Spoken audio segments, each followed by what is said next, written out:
things are great. That's certainly a big introduction. I'm not sure I can live up to that. But more importantly, my son is a Oppidan student. So, even more important fact. He's a firm favourite. He even actually knows Mr. MacArthur, which is rare. Mr. MacArthur appears on our show every day. Well, and the kids out there are going to meet him. I saw Ed click off, actually. I feel severely underdressed. Yeah, no, he was wearing his chaps as well underneath. We've got a theme tune for you as well, which you missed, but we'll send that to you privately. Justin, I'd also just start by saying you're looking not tanned enough for a guy who's been quarantined in the sunshine for the last 2 months. Actually, looking at my screen, I'm thinking I'm looking a bit red. Am I not? You look great. How's practice been? Been good. I actually literally just come off the golf course, rushed in and clicked on. So things are going well. It's nice to have the golf courses opened up now. I know that's the same in the UK as well, but there's definitely some interesting adjustments that they've made. There's no rakes on the bunkers, so definitely avoid those. Get plenty of bad lies, lots of footprints. And obviously, the flags, nobody can handle them. So, your ball kind of rests up against the pin, which is interesting. So you need good speed on your putts, otherwise it tends to ricochet out. Speed's never been my problem. I'm usually bolting them 10-foot past. Well, Justin, you'll know that, I'm not very good at golf. Henry's much better. So any untechnical question, I'm going to leave to someone else. We'll aim not to do a totally linear interview, but this is a children's TV show. The average age of listener is about 12. So I wanted to go back to when you were that age. I think you broke par aged 11, which for those who don't know golf is pro, basically. What was your childhood like around then? And can you explain a little bit how you got into golf that age? Yeah, absolutely. Well, I was very fortunate that I think, my dad was a keen golfer. And I think that he realized early on that if he was going to be allowed to go and play golf in the evenings and on the weekends, then he was going to have to drag his son along with him. So to get permission to leave the house. So I think that I was his, scapegoat really, I suppose. So, but, I think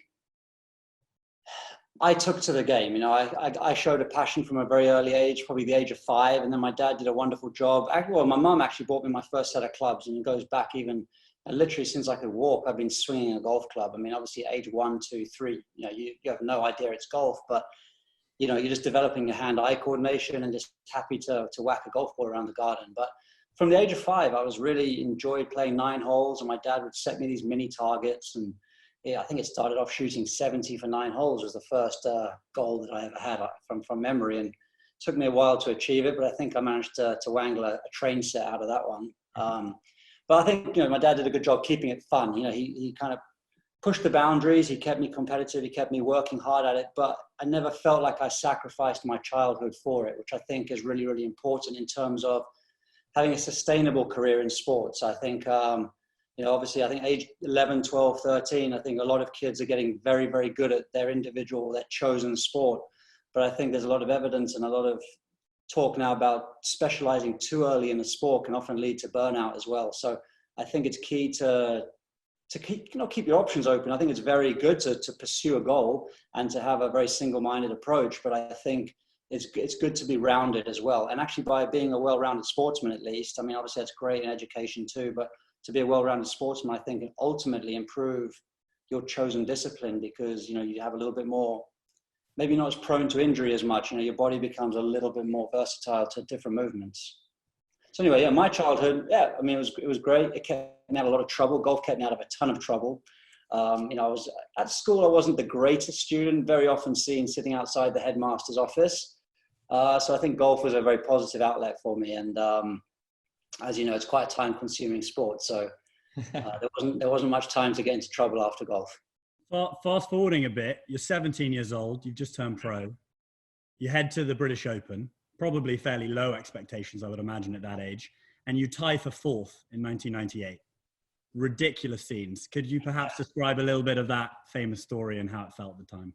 Yeah, absolutely. So I think when I think about my career, like Walter said, I broke par at age, I think it was 11 or 12, and scratch at 14. But and a lot of kids will ask me that question, how good were you at age 11? Because they might be an 11-year-old. And when you tell them, you can kind of see the dejection because they may not be close to that at this point of time. But, with my son, what I try to tell people is that if you incrementally improve year on year on year on year, no one ever has a linear chart to the top. There's always going to be bumps and peaks and troughs along the way, but as long as there's gradual improvement year on year, ultimately you're going to get where you want to be. So first lesson I would say is don't compare yourself to anybody else. You know, you've got to really walk your own path, and you're going to find your own development and your own peaks and troughs. But you know, just always compare yourself to yourself. Make sure that you're improving.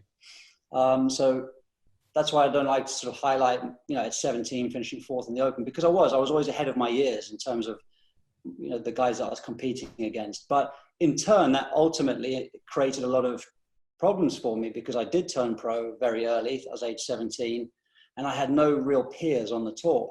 So I guess I paid for my precociousness down the line.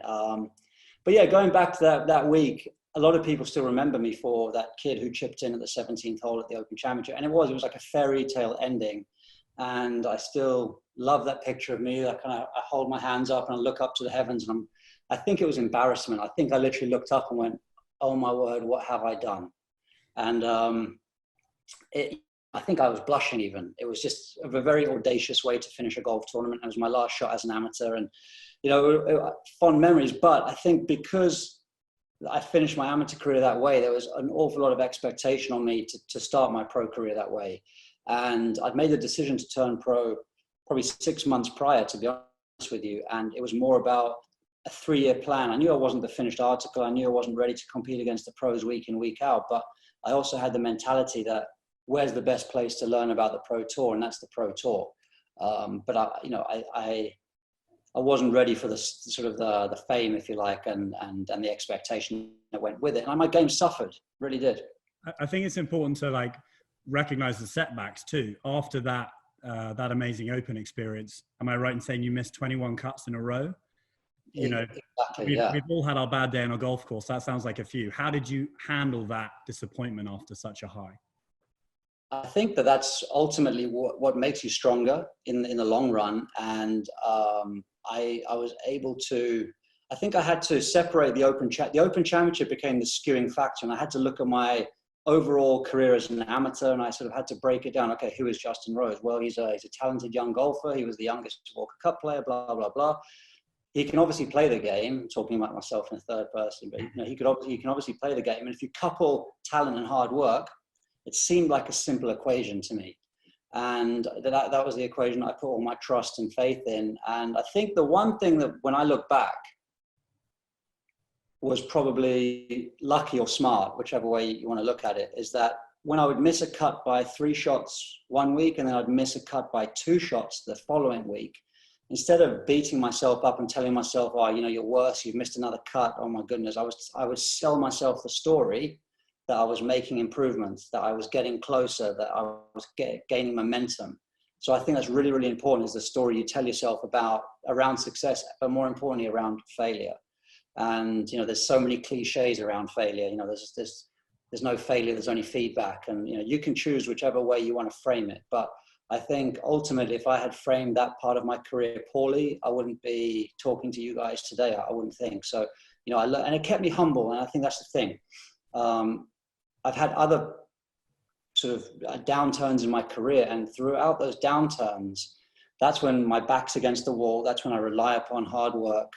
And often that's when I feel my most comfortable. You know, when things are going really well and you're coasting and cruising, it's like I don't have a motivation of where to go and how to improve. But after a setback, it tells me where I need to be better. It becomes evident why things aren't going well. So it gives me a path forward.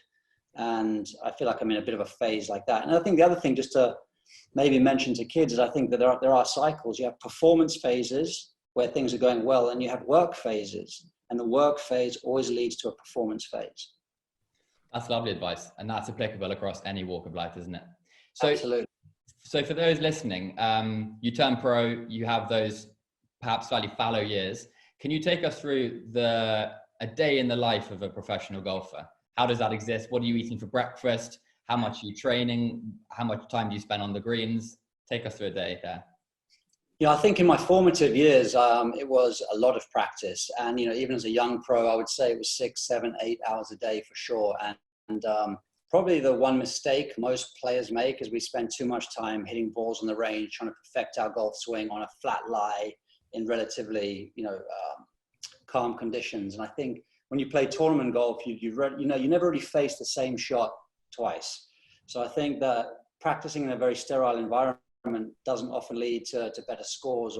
So I think that's probably something I would change if I was to go back again. I would probably play a lot more on the golf course, spend more time out there, be a bit more creative with my practice. I think I did a great job of that as a kid. I made all my practice fun. I would take balls into the woods and try to chip my way through the woods. And, it sort of helped me improve without me realizing it. I was sort of learning new shots. But once you become too cerebral and you think about it too much, and you try to make everything perfect, I think that can kind of lead you down the wrong path at times.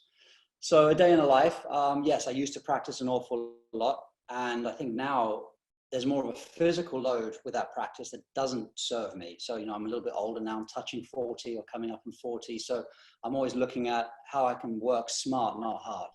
And for me, if I was just to break it down simply, I have like a minimum workload that I feel like I need to get through. And that would be an hour hitting balls, an hour chipping, an hour putting, and an hour in the gym. That would be like a nice day's solid work. That's enough to keep all aspects of my game ticking along. But then if I get inspired in one of those areas, I will generally go deeper and I'll put more hours in until I feel like I'm not getting value anymore. So I think it's very daunting and sometimes difficult to think, okay, now I have to practice for 3 hours on this part of my game. But sometimes you just don't feel it. And I think just hours for hours sake doesn't really make you improve. So I have my minimum quantity basically. And then if I do feel inspired, I'm fluid enough to think, okay, I'm going to keep going on this track. Kind of a two-part question, one from me and one from the very intelligent Harry, who was our guest just before you arrived. From me, do you get nervous on the tee and how do you handle that? And then the question from Harry, which is a brilliant one, how do you handle the anger after a bad shot? Do you get angry and how do you handle that? Two great questions. I think first thing to realize with nerves is just because you're nervous doesn't mean you're going to fail. You cannot associate nerves with failure with nerves. I think that once I realized in my career, sometimes you just have to do it enough to get to this point. But the amount of putts that I've holed when I've been shaking like a leaf, or the amount of drives I've striped down the fairway after feeling the hardly being able to put the ball on the tee peg, those situations happen quite often in my career. But also the routine now that I feel I'm in, I play 30 tournaments a year for the most part. And so it becomes very routine for me. And I would say I only tend to now feel the pressure when the result is about to identify itself. You're on the back nine of the tournament on the Sunday afternoon and everything is beginning to hinge on one or two shots. That's when you start to feel the pressure. But the first tee shot on Thursday is quite a routine for me now. I don't feel it necessarily every single week. But handling the anger is still something I struggle with for sure. I'm a perfectionist by nature, which isn't always easy to deal with. And I always feel like there has to be a why did that happen? And, if you're always trying to figure out why something happened, you can drive yourself crazy. I'd much rather be water off a duck's back, forget about it, move on. It's a much easier way to live, as well as compete. So I still struggle with that. Wish I had a better answer. But, one analogy I give kids, and if there's any sort of 10, 11, 12-year-olds watching who do play golf, I actually say, okay, there's two kids playing golf. They both hit nice tee shots into the fairway. The first chap gets up and hits the ball into the bunker. Oh, he gets frustrated, slams his club back into the bag. The second chap gets up, hits the same kind of shot, also bounces into the bunker. He calmly puts his club back into the bag and they both walk down, one's stomping down the fairway, the other chap's walking down the fairway. I say, which kid's trying harder? So, I'll get your guys' view on it first, but... I've been both. Right, exactly. So for me, the kid that's trying harder is the one that calmly puts his club back in the bag and moves on to the next shot. It's very easy to get angry. Anybody can do it. Easy to bang your club. Not so easy to take it on the chin and move on. So even though it appears that the kid who's angry and frustrated is the one trying harder, he's actually having the most common response and the easy response that anybody can do, versus the kid that hits the ball in the bunker, maybe took a deep breath, calmed himself, forgot about it, moved on. So that's actually, even though he was much calmer in his demeanor, he's trying much harder. So I think it's great advice. I'm keen, looking at the time, that we move on to some of your huge victories. There are so many. You got 3 Ryder Cup wins. You got an Olympic gold medal in Rio, which I know means a lot to you and is kind of a strange new thing in golf. You got that famous US Open win. How do you rank them, and how do you kind of define that success as you move on through your career? Well, actually, yeah. Well, the 3 that you mentioned are all distinctly different. Ryder Cup is a team environment, and that's something as a golfer we don't get to experience very often. And I think that's what makes it so special. It's why you see us so animated and passionate. And anytime that you pull on a, kids will feel it when they go and play football on a Saturday afternoon and you represent your club. You feel like you're representing something bigger than just yourself. And as an individual sportsman, that's what I've always felt around the Ryder Cup. And it's always encouraged me to be the best version of myself. Sometimes it's easy to let yourself down because you only have yourself to blame. But sometimes it's much harder to swallow when you feel like you're letting a team down. So therefore, I've always felt inspired when I do play in a team environment to give it 100%. And I think going into the Olympics, that's also what I sensed, is that, yes, I was competing as an individual, but I really felt like competing for Team GB was a massive part of my success. And again, I felt like I really felt motivated to tick all the boxes that I could in terms of performance, key performance drivers. I did my preparation was fantastic. I hit all my gym sessions. I did all my practice. I slept well. I took care of all the things that I could control. The result you can never fully control, but you can take care of the process.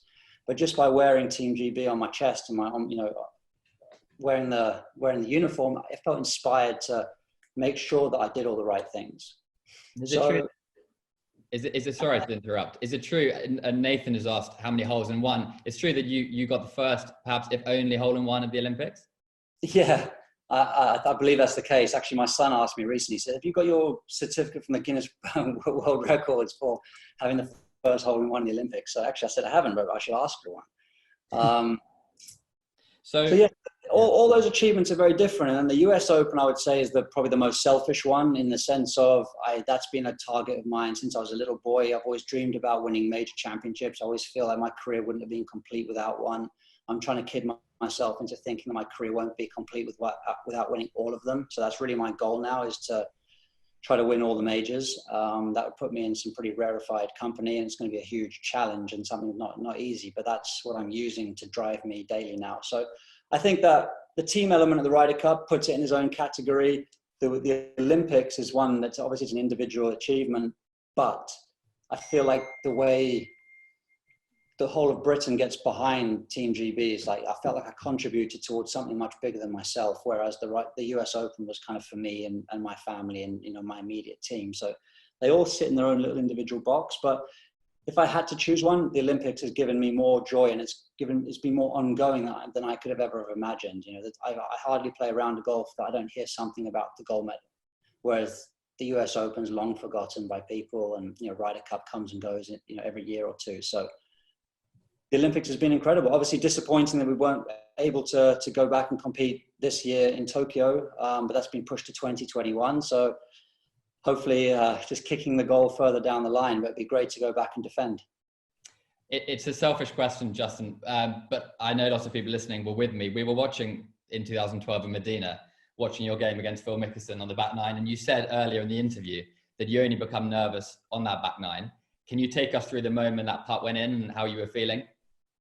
Yeah, absolutely. So, I could sense the European team were having a big comeback, but you never really know exactly how it's going to pan out. I was playing number 4, and all I knew at the point was my point was critical. We needed every single point that we could get, and I was 1 down with 2 to play. So I forced myself to stay aggressive. In that situation, it's very easy to say, okay, 1 down, 2 to play. It'd be great if I can get a half out of this match. I do distinctly remember saying, stay aggressive. You need to win a point. So, forcing myself to win the last 2 holes. The putt I made on 17 is one of those 1 in 100 putts that disappear. And I had this funny kind of waddle when I hold it. It was more of a defiant strut, if I'm honest. This is not over yet. You're not going to beat me. It was one of those moments. But I also, inside, I wanted to dive bomb into the lake. I was so excited. I was so pumped up. But I knew I was only all square in the match. I knew that if I ran around the green going crazy, I was going to have to calm myself to play the 18th hole. So part of my strategy was how slowly could I walk from the 17th green to the 18th tee, just to bring myself back down to earth. And that's the reason I didn't go crazy, even though inside I was so excited, but it was kind of a bit of a defiant, like, this isn't over yet. And it turned into one of the most magical days I've ever had on a golf course. And the fun afterwards was, I think winning as an individual is very rewarding. Winning as a team is so much more fun. I think we got time for a couple more questions, and then we're going to do a very quick fire round of short answers and send you on your way with a game. Some people label golf as inaccessible. And I'm sure there are people watching this who maybe love our show more than they love golf, unbelievably. What's your sell to the people who don't understand or rate golf like some of us do? My sell, especially to the parents, is it might somewhat seem expensive, although I think truly in the UK, golf is great value for money. As a junior member, you can get memberships for £100 or £200 for the whole entire year. And if you really break it down to time on the golf course, if you make the most of your membership, I mean, the hourly rate really is great value, I've got to say. And you don't need all singing, all dancing, the greatest equipment to start the game of golf. You really don't. And so there's definitely ways to do it, which I think are incredibly affordable. And I learned so much as well. I think that mixing with adults, there's certain etiquettes and things that are and traditions in the game of golf that we do try to uphold. And I think they're important too. But, my pitch to a parent would be, it doesn't have to be glamorous. It doesn't have to be country club. There's certainly in America, especially, the country club style of golf can be incredibly expensive. But to be honest, also, I'm also a believer that if you give a kid everything early, give them all too much, there's no motivation for them to improve. Or my dad would always dangle the carrot, I'd only get the next best club if I was able to achieve something, or keep working hard, or put in the hours, or, do something. So I think. So if we had to put it on a Hallmark card, what is it that makes golf special?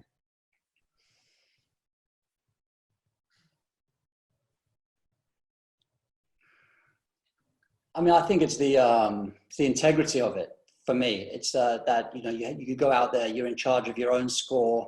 If you come in, you fudge the numbers, you've cheated yourself more than you cheat anybody else. And I just think the integrity of it, and I think that you learn that. Your friends don't put up with that. And I think that's many other sports, there's a bit of gray area, like there's something called professional foul, like it's within the rules kind of. It's accepted, whereas that's really not accepted in golf. So I think that's probably the one thing that I think separates it from many other sports.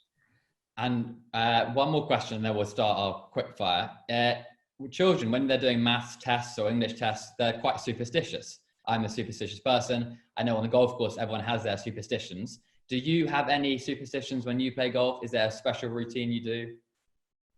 Honestly, Walter, I try to stay away from superstitions. I really, really do, because I'm way too forgetful. I lose things all the time. So if I have a lucky ball marker or a lucky underpants or whatever it might be, I know I'm going to lose them. So that's going to drive me crazy. So I literally try not to have any superstitions whatsoever, just to keep myself sane. But I have a routine I rely upon a lot. I think that's important. I always try to get to the golf course an hour and a half before my tee time, which gives me time to do all the bits and pieces that I need to do, go have a stretch, go to the physio trainer, do my warm up, go out to the range, hit some putts before teeing off. So I rely on the routine a lot, and I try to not rely on any superstition. Very good advice. Well, on that note, I think it's time for a few quickfire questions. We've taken some of the best we've got on here as well as our own. Try and answer these as concisely as possible. I'm going to start with, what would be your dream four ball? My dad, because I never played as much with him as I should have once I turned pro.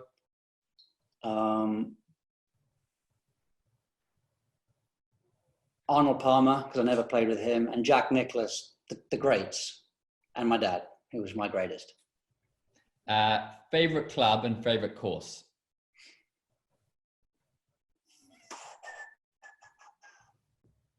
Favorite club is putter. I mean, you live and die by it. It's the one that gives you the most pleasure. When you hole a putt to win a tournament, that's the club that you're connected the most with. Favorite golf course, I'm going to say Merion, where I won the US Open. Very good. 13. What would you have been if not a golfer? Basically, I've known I was going to be a golfer since I was about 11 years old. But if I wasn't, I would say architect. I love the idea of having an idea and just seeing it come to life from a piece of paper into something tangible.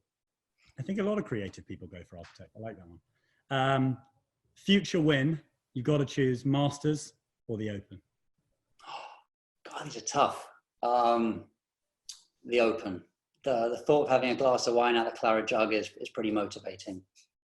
All right, one more from each of us. Oh, it's just so many. I was going to go most embarrassing moment, but maybe is there an embarrassing moment on a golf course? I mean, there's many times you hit poor shots and you feel embarrassed, and that's a horrible emotion out there, that's for sure. But one particular time it was the last round of a tournament in South Africa, and this is way back 2002.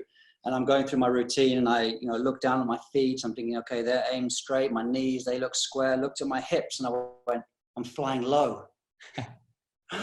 So I'm thinking to myself, hang on a second. There's lots of people around. Can I back off the shot, zip up, and go back in? I'm thinking, no, that's going to be way too obvious. So all this is like spinning around in my head before hitting my first tee shot of the final round. So anyway, I thought the best thing to do is just go with it, and then sort of sneak around to where my golf bag is and discreetly zip up. So that was pretty embarrassing. Where did the ball go? Can't remember. I think I had other things on my mind.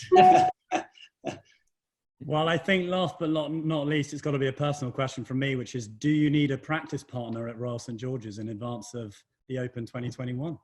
Absolutely. I need you to show me everywhere not to hit it, Henry. It's good because I've been in all of those places. Absolutely. That sounds like a date with destiny. Yes. I've got it recorded. Justin, that's awesome. We're so grateful for having you with us. Kids are going nuts on our chat. We've got 200 plus questions unanswered. So I'm very sorry to all those out there who couldn't. I don't know whether you got the memo about having a biscuit with you. Does that? Oh my goodness. He's got a lucky assistant. Amazing. Thank you, Kate. Have you ever played Biscuit Face before? Because this is going to be the second most embarrassing moment you've ever had. So for all those who are out there watching, this is your one moment to beat Justin Rose at sport. It is incredibly exciting. So go to the kitchen, come back with your digestive or hobnob. I've got a ginger nut. The aim of the game for those who haven't played is you're going to have to put your biscuit on your forehead and try and get it in your mouth without touching it. There is a record, Justin. It is 6 seconds. It's kept by Alex Wright, who owns a water company. We won it with a hobnob. We've had authors. We've had journalists on.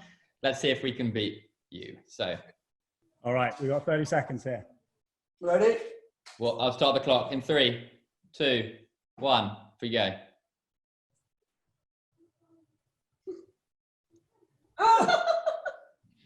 You get another go.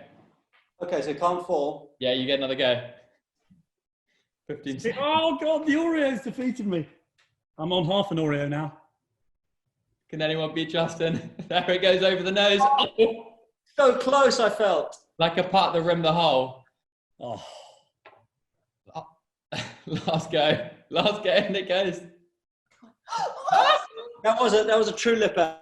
That was a true lipper. There we go. Did anyone beat Justin? If you did, comment on the Q&A. That's difficult. Justin, thank you so much. Can I thank you guys for all the hard work that you do? I know both of my children are, hugely grateful, and you've done such a wonderful job with them, and you've helped them along their way as well. So hopefully everyone tuned in is benefiting from your guys, firstly, wisdom, knowledge, but, your wonderful characters and your great role models. That's very kind. Thank you. You've made it easy. Thanks very much, Justin. And best of luck getting back into the tour. We can't wait for golf to restart. Thanks, Walter. Thanks, Henry. Thanks, Oppidan. Thanks, Justin. Bye.